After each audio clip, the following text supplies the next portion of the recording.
ஸ்ரீ தேவி பாகவதம் 295 பகுதி.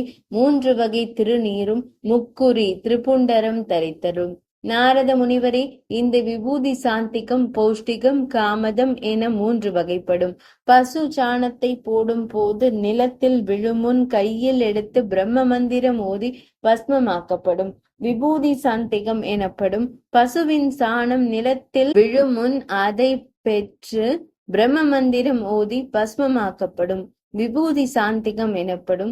பசுவின் சாணம் நிலத்தில் விழுமுன் அதை பெற்று சடங்க மந்திரத்தை ஜபித்து பஸ்மமாக்கும் விபூதி பௌஷ்டிகம் எனப்படும். பசுவின் சாணம் பூமியில் விழுந்த பின்பு எடுத்து பிரசாத மந்திரத்தை ஜபித்து பஸ்மமாக்கப்படும் விபூதி காமதம் எனப்படும். காமத பஸ்மம் செய்யும் முறை பௌர்ணமி, அமாவாசை, அஷ்டமி முதலிய திதிகளில் விடியற் காலையில் எழுந்து பரிசுத்தமாகிய பின் தொழுவத்திற்கு சென்று பசுவை வணங்கி கோமயத்தை எடுத்தல் வேண்டும். பின் அதை உருட்டி தட்டை வடிவாக்கி சூரிய ஒளியில் காய விட வேண்டும். பின் தூய்மையான இடத்தில் உமியை இட்டு அன்மேல் காய்ந்த சாணக விராட்டியை வைத்து அக்னியை மூட்டி சிவமந்திரத்தை ஜபித்தல் வேண்டும்.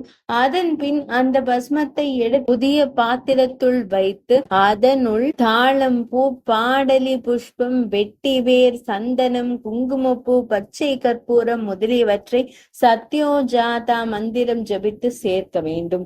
இந்த பஸ்மத்தினால் குளியல் செய்வோர் முன்னதாக குளித்துவிட்டு கைகால், நெற்றி மற்றும் உடல் பாகங்களில் பூசலாம் அல்லது திரிபுண்டரமாக தரிக்கலாம். நீராட முடியாதவர்கள் உடலை நீரினால் சுத்தம் செய்துவிட்டு திருநீர் அணியலாம். 5 விரல்களால் சிரசில் பிரசாத மந்திரம் ஜபித்தும் நடு விரலால் வலதுபுற காதில் சத்யோஜாத மந்திரத்தோடும் இடதுபுற காதில் வாமதேவ மந்திரத்தோடும் 3 விரல்களால் இருதயத்தில் இதய மந்திரத்தோடும் இடது கையில் கலச மந்திரத்தோடும் நடு விரலால் நாபியில் ஈசான மந்திரத்தோடும் சுட்டு விரல், நடு விரல், மோதிர விரல் என்னும் 3 விரல்களால் தலை, நெற்றி, மார்பு, தோள் முதலானவற்றில் முக்குறி இடல் வேண்டும். முக்குறிகளில் கீழ் கீற்று பிரம்மனையும், நடு கீற்று விஷ்ணுவையும், மேல் கீற்று மகேஸ்வரனையும் குறிக்கும்.